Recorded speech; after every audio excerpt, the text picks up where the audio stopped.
Welcome to my library, dear guest.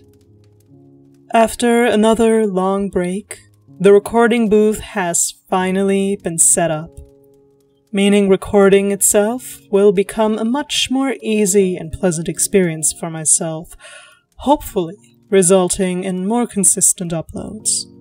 I make no guarantees, however, for today, I do guarantee 2 horror stories. I hope you enjoy. Story number 1. My character wouldn't join a party. By the author. Literal garbage, yo. Hello, first-time poster here. I found this up a little over a week ago and have finally worked up the courage to share one of my stories. Not sure if this 100% counts because technically the player never made past his session 0. Obligatory mobile apologies. TLDR, player comes up with an awesome character concept but refuses to give them any incentive to join the party. I tell him to roll a new character and he decides he'd rather not play. Disclaimer, this one is much milder than a lot of what gets posted here. It's okay, we like those stories here. I've been DMing for the better part of 10 years now, and in that time I've settled on 2 firm rules when it comes to my players and character creation. 1. Their character, conceptually, has to make sense in the world that we're playing in, and 2. The character has to have a reason to join an adventuring party. And in all my time as a DM, I've only had to veto 1 character before this incident. So, on to the story. I've been running this campaign for about 6 months now, and things were going great. Unfortunately, due to scheduling issues, things started to not go great. 1 player had to drop out due to getting put on the night shift at his job, and another has some family issues going on and misses sessions semi-frequently. The usual stuff that derails campaigns in adult life. About this time, a new guy starts at my job. One day he sees me unbutton my work shirt and sees the D&D shirt I'm wearing underneath, and we start talking about D&D. I figure I'll take a chance and invite him to play since we're down a few players.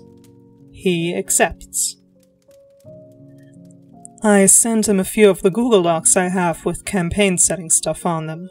I run a homebrew campaign. And let him know he can read through them if he wishes, or when we sit down to create his character, I can point him directly to what information is relevant to his character. To my pleasant surprise, he reads everything and even asks me multiple questions over the next few days. We finally sat down one night to hammer out the finer details of his character over Discord, and he has most of it worked out already. He wanted to play a variant human fighter, Eldritch Knight subclass. The idea is that he was born with a magical birthmark that has made him an outcast. Big deal in my world, as there is a huge bias against magic, and he left his home to go find answers about his mark and to try to learn how to control his powers. So far, so good. There's only a few small things to work out to really make this character meld into the world. And finally, I get to the big question. What would be your character's motivation for joining the party? And why would he want to stay with them? A few seconds of silence go by and he answers, "My character wouldn't join a party." I hesitate for a second before asking him what he means. Well, my character is just used to being a loner and he doesn't trust people. He'd be very unlikely to join a group, and even more unlikely to stay with them for an extended period of time. I tried to suggest a few ideas that would get his character on board with joining a party, from needing money to needing more manpower to get answers he needs, to being tired of being alone, but he just vetoed everything I suggested. Finally, after what seemed like forever, it was probably only like 10 minutes, but still, I finally gave up trying and said, "Well, it sounds like this character isn't going to work in this campaign. You can either give him a reason to join the party, or you can create a new character." So you're just going to railroad me into doing what you want? If that's the case, I'd rather not play. Well, I guess that's your decision. He left the Discord server shortly after and has avoided me at work since. We've since filled the empty spot with one of my players' wife, and she's doing an amazing job. Edit. Wow, this really blew up. Thank you everyone for reading and commenting. A few things to add. For the sake of keeping this post as brief as possible, I didn't really go into detail as to what I meant by the character has to have a reason to join an adventuring party. Honestly, the answer to this question can be as simple or as complex as the player wants, as long as they're willing to work as part of a team. I've had players with simple motivations, like we've been through some shit together and now we're friends, and I've had players with reasons intricately laced into multiple page backstories. It doesn't matter what the reason is, as long as it gets the character to stick. This guy refused to come up with a reason why this character would work with the party under any circumstances. 2. I actually really like edgy backstories. As long as the player can keep the character motivated to stay in the party, they can work quite well. It's unfortunate he couldn't because the character he pitched to me sounded awesome. 3. Guys named Kyle have left a negative impression of some of y'all. Just kind of funny to see. I've seen that sort of scenario before. Not the exact same, but I've made characters myself for which I really had to reach why they would even join a group, making it all the clearer to me that if your character's reasons are flimsy at best, it is not going to work out. Most D&D parties will tread into dangerous territory, fight deadly monsters, or even go on to save the world. And fight God, I suppose. If you do not have a strong reason to stay, your character will always ask themselves, why am I even here when I am in so much danger and I really have no reason to? And eventually there would be no more excuses, really. You can still make characters that are usually loners work in a group. I myself played a few characters that otherwise would not trust people whatsoever or would not want to leave their home behind. They had reasons such as wanting to grow as a person on a journey, but knowing they wouldn't make it very far on their own. Maybe they're being followed by someone and find safety in numbers. Maybe the group has a lead on something they have been looking for, or are somehow linked to an event or person important to them. Maybe they are being paid and they're just a hired blade. It could be a whole number of things.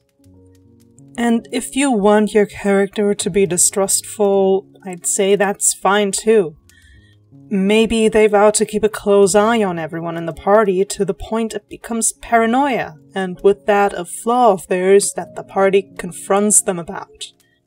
The only thing you have to keep in mind is really that you don't make it overtly annoying to your fellow players. It's all about communication there. I don't know, just throwing a few ideas out, I suppose. But a reason to stay with the group is essential.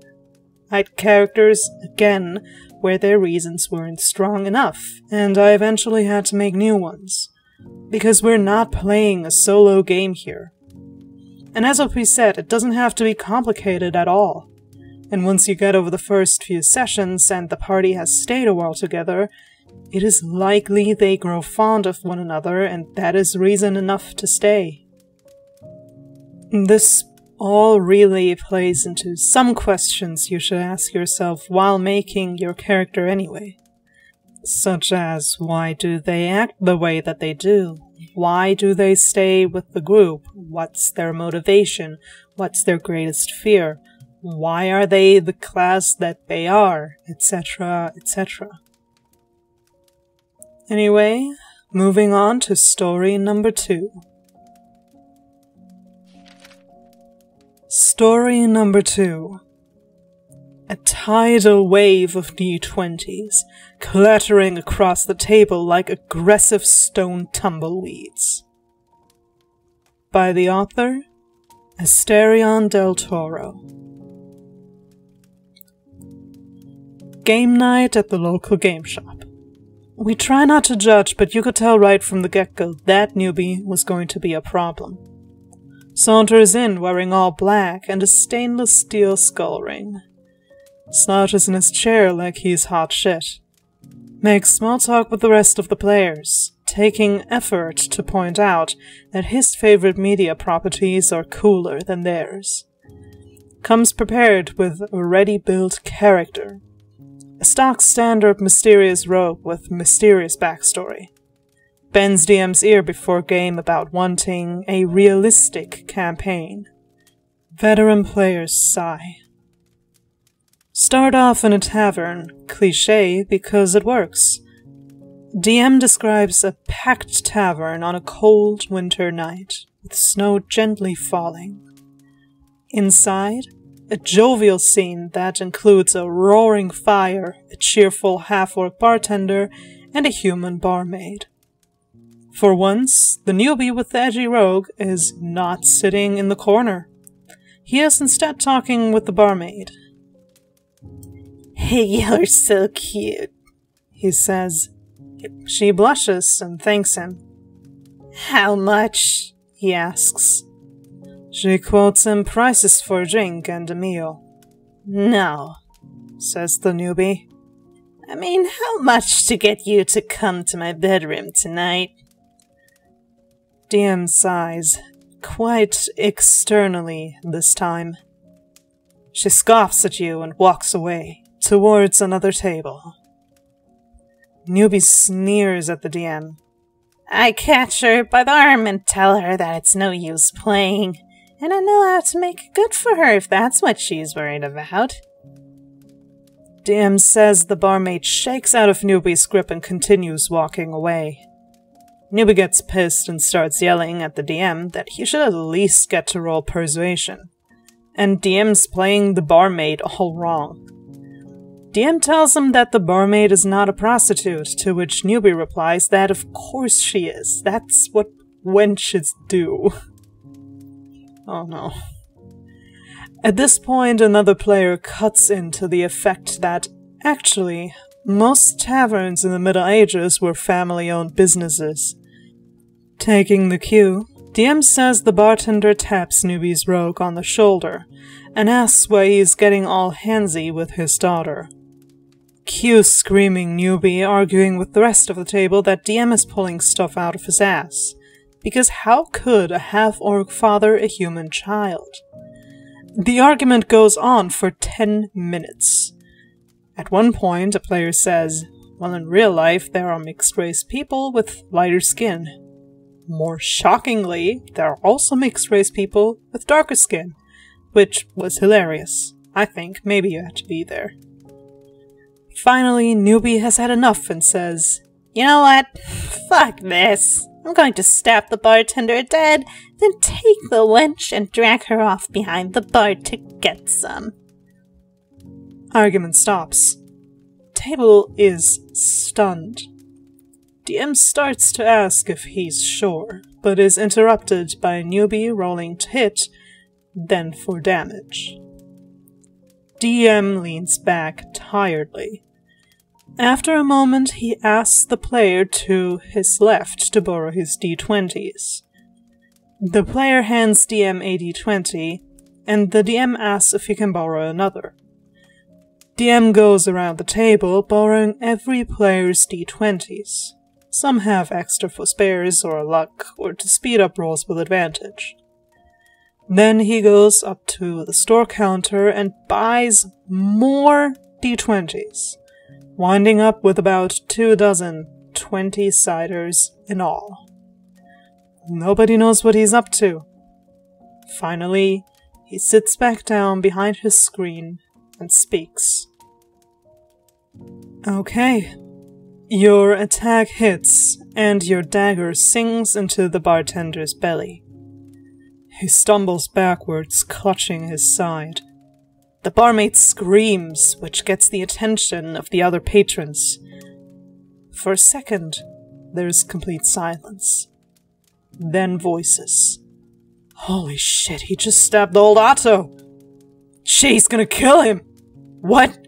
If the bartender dies, that means no beer. No beer! No beer?! All eyes turn to you as the cry goes up. Get him! Rolling initiative for the entire bar.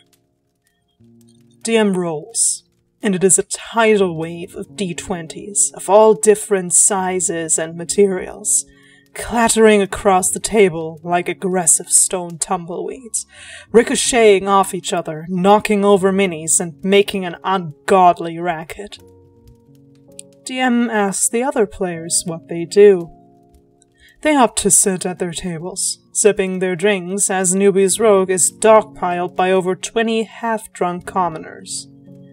He tries to fight back, but is quickly grappled to the ground and beaten unconscious by nearly 50 fists doing 1d4 damage each, plus one old man with a walking stick that dealt 1d6. The mob steals all the rogue's gear, including his clothes, drags his unconscious body outside and hangs him from a tree by his ankles, upside down and naked. On, I should remind you, a cold winter night with snow gently falling. They also used hot pitch to write, "Look at his ass," on his rear end. Newbie is seething. The rest of the players are laughing their asses off. Meanwhile, the party gives the bartender medical attention, getting some free drinks for their trouble. Later on, after picking up the quest hook, they take pity on the sulking newbie and cut his rogue down, on the logic that he might be useful if there are traps. Newbie goes with them on the adventure, but he's clearly deflated. He leaves the game halfway through, making some excuse about other things to do. He never returns to the store.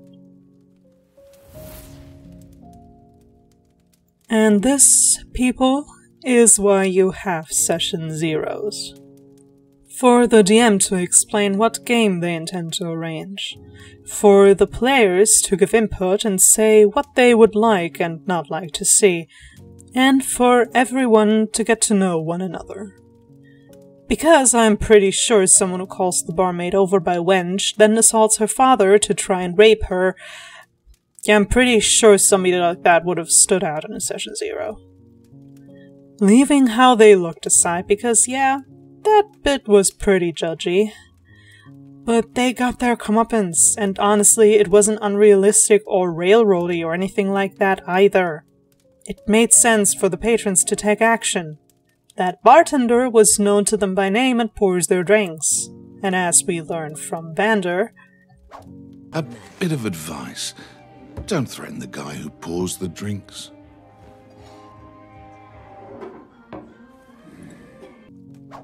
So, fair play, I'd say.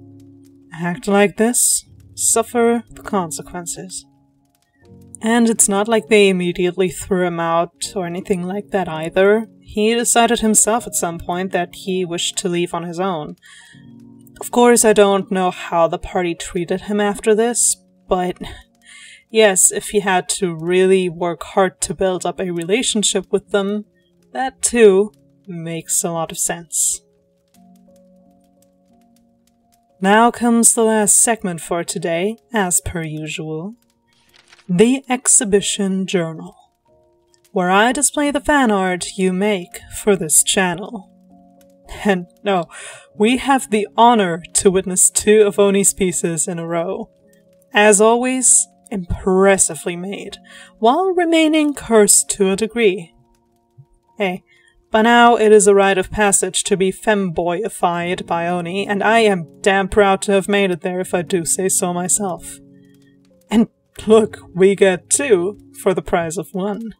Love it. But really, the humanized design here looks amazing. Which one am I talking about? Well, you will never know. Thank you so much for your fan art, Oni. Their socials are displayed on screen as well as linked in the description below, in which you will also find the link to my Discord server in case you wish to submit your own fan art. Or, if you do not have Discord, feel free to send it per my email linked in my About section. That was it for today's video. I hope you enjoyed your stay and that I will see you again soon. For there are always more stories to be shared. Hey, if you're still on, a Crow's Perch, Critical Koenig, Den of the Drake, Bearbart, Novatonics, and myself have a campaign running that is about to end probably tomorrow by the time this video goes up. So check it out on Dice Goblins. We had a blast recording all of it, and I think you really like it. It's just 4 sessions in total, so it's gonna be easy to catch up on. Anyway, that's it for me. See you next time.